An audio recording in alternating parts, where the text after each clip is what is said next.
I think that if you really love something and believe in it, you should give it away for free. And that's why I Hope You Wake Up is a book that I've given away for free on my website, but you can also pre-order it. So if you've enjoyed things so far, please make sure to check it out. You can read every single one of the chapters. Today, we're talking about chapter 43. Why does free will matter? It is a question that people ask all the time. It is a question that comes up and people are like, Django, what do you think? I think it's just more of a massaging effort of ego. But I'd love to hear what you think after today's chapter. Because few threads are as intricately woven and as endlessly fascinating as the question of free will. It's a topic that has perplexed scholars, theologians, and thinkers across ages and cultures, serving as a centerpiece for debates, both profound and perennial. The Christian's perspective offers a unique duality: the belief in a creator who knew us before our inception, yet endowed us with a gift of choice. This theological standpoint posts a divine plan, a predestined path laid out by an omniscient God.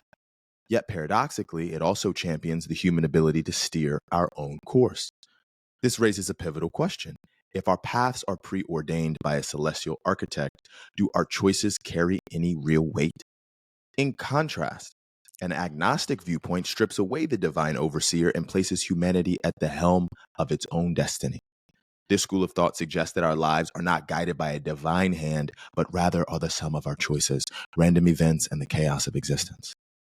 I don't think what you believe about free will matters as much as why you believe it. How does believing in or not believing in free will sculpt our decision-making process?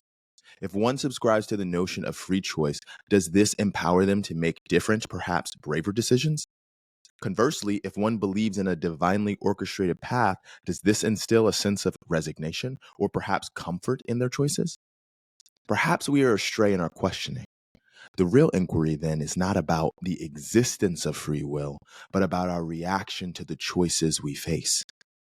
Daily, we are besieged by decisions, some demanding immediate reactions, others allowing the luxury of contemplation. In these moments, do we feel constricted, limited to a handful of options, or do we feel the exhilarating freedom of endless possibilities?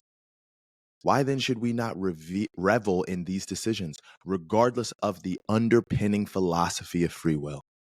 Why succumb to disappointment, frustration, or anger?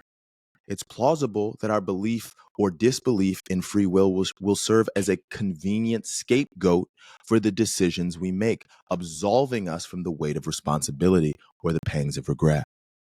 Ultimately, the question circles back to you. What drives you to make the decisions you do?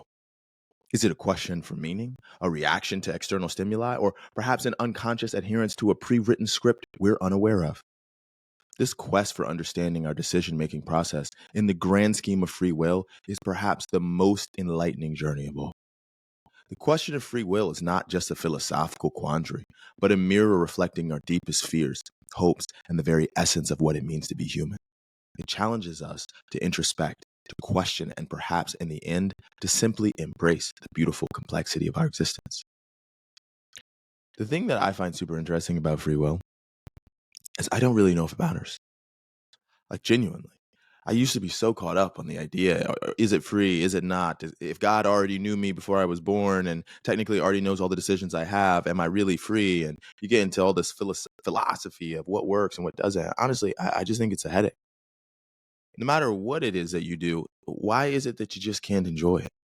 Enjoy it for whatever it is, no matter how difficult or out of your expectations or attachments. Like, technically speaking, all we are entities experiencing this experience for the sake of the experience.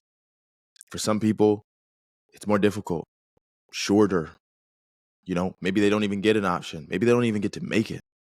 For others, they can live long lives and exciting lives or be a celebrity or whatever the case is. I mean, I really don't know. I don't know why anything works out the way it does. I don't know why we feel like we get to make decisions or we do have free will. Like, I really don't know.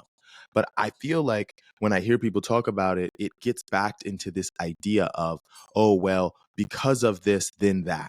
Because it's free will, then I'll do whatever I want or whatever. Or because we don't have free will, I now don't care.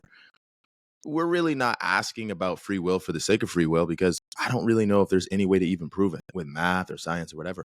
I just think we're having the conversation more to be comfortable with the decisions we're making. to rationalize why we've done the things we've done, to say to myself, you know what, it doesn't actually matter. So who cares what I do? Or it all matters. So I need to make sure I make the right decision.